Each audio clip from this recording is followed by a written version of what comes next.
Welcome, this is Digi-Wave-Trades with a crypto update. So I've been watching a lecture from Bitcoin Prague by Jack Kruse, Kruse. I'm not familiar with, I haven't seen anything from this person before, but this was very interesting. So he was talking about the situation where Bitcoin is under attack, and he mentioned and yeah, go here if you'd like to watch the whole thing. The channel's BTC Prague. It's from the convention that they have every, I don't know if it's 4 years or every year, but anyway. So he mentions how Bitcoin is under attack at the moment.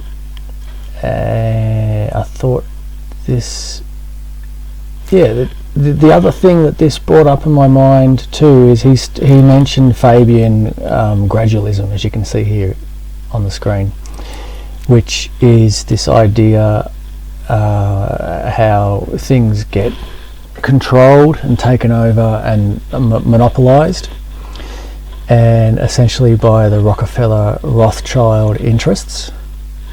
And this happens according to these rules.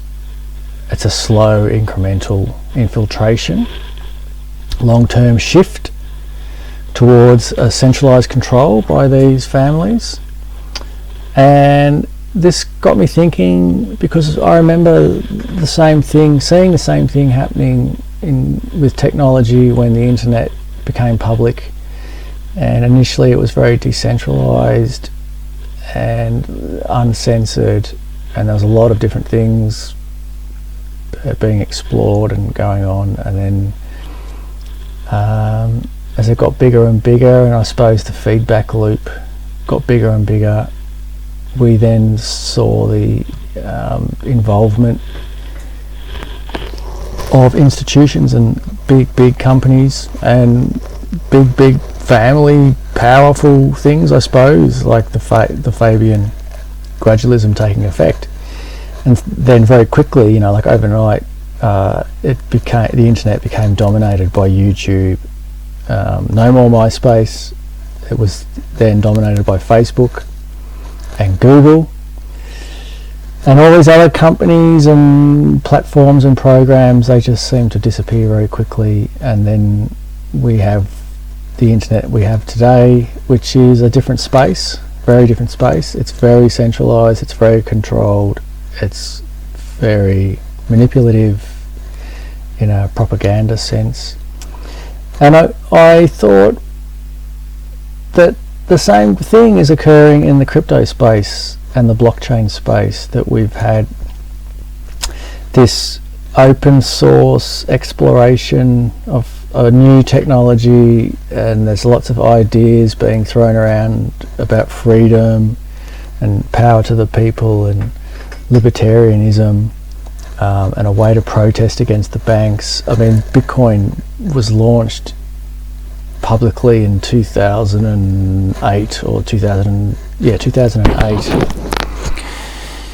around the global financial crisis time, and the narrative back then was that it was like an alternative to the evil bankers, and a way of the people, the common people, the public, could protest against what these large not corrupt, but powerful is probably a better way to say it, powerful institutions were what they were doing. And so that kind of fueled the early days of the Bitcoin narrative and the cryptocurrency narrative.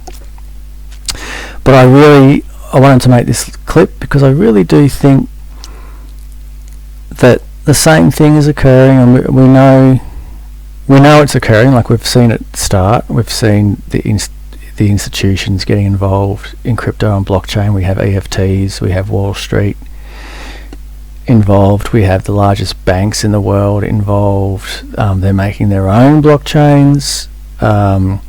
They're at the same time dissing, I'm thinking of JP Morgan, they're dissing Bitcoin, and at the same time developing their own blockchains to do the same thing that Bitcoin does, to operate internally within their company structure, because they can't. I think ultimately the reason is that they can't control or take over Bitcoin, because of the nature of the Bitcoin blockchain. It's not something that you can take over. But now we've got this stuff coming out, this narrative coming out about Bitcoin blockchain being under attack.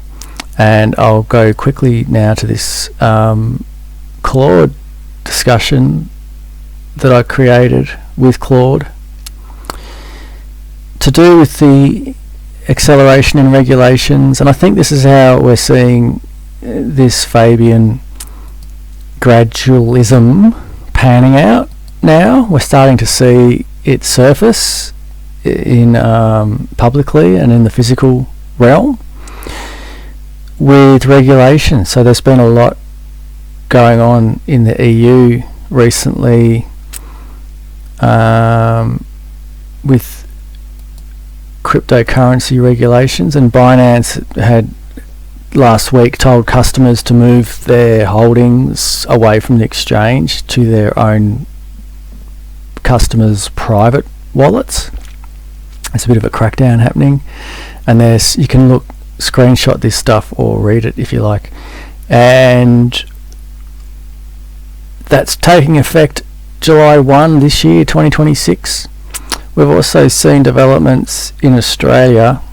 Here's the Binance EU crisis explained a bit more, and yeah, have a read of that.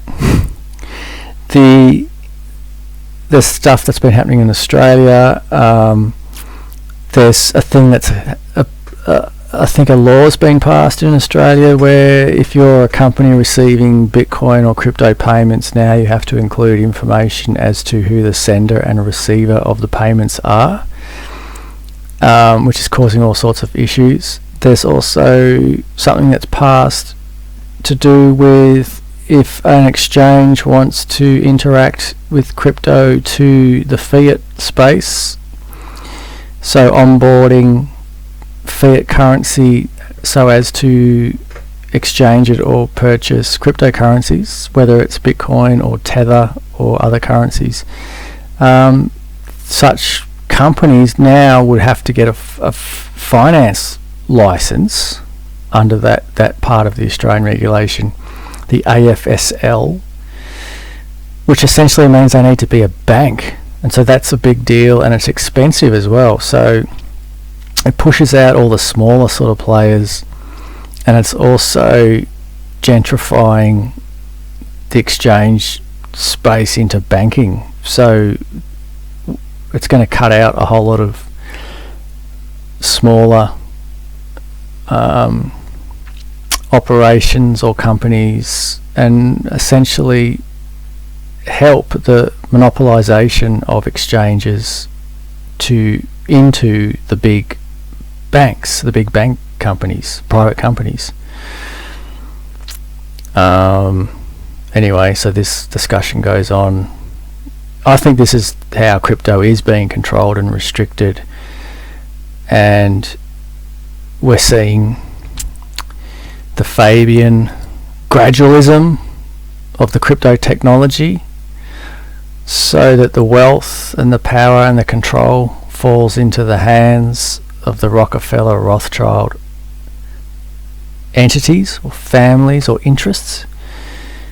And with a big, when you get, like new technology like the internet or the car or the printing press occurring, there's a massive shift in wealth and money that goes with it. And so this Fabian gradualism process is about gaining control and direction of that shift, so that the wealth and the money goes back into these entities rather than being spread around amongst the people or smaller players or smaller entities. So yeah, that's what this clip really is about is that we're seeing it happening, it's happening, we're witnessing it, and yeah, I'm keeping a close eye on it. I think there's going to be some big changes coming very soon in the crypto space, and I'm interested to see how it pans out and what the results of this process are. And thanks for listening, and I'll catch you in the next one.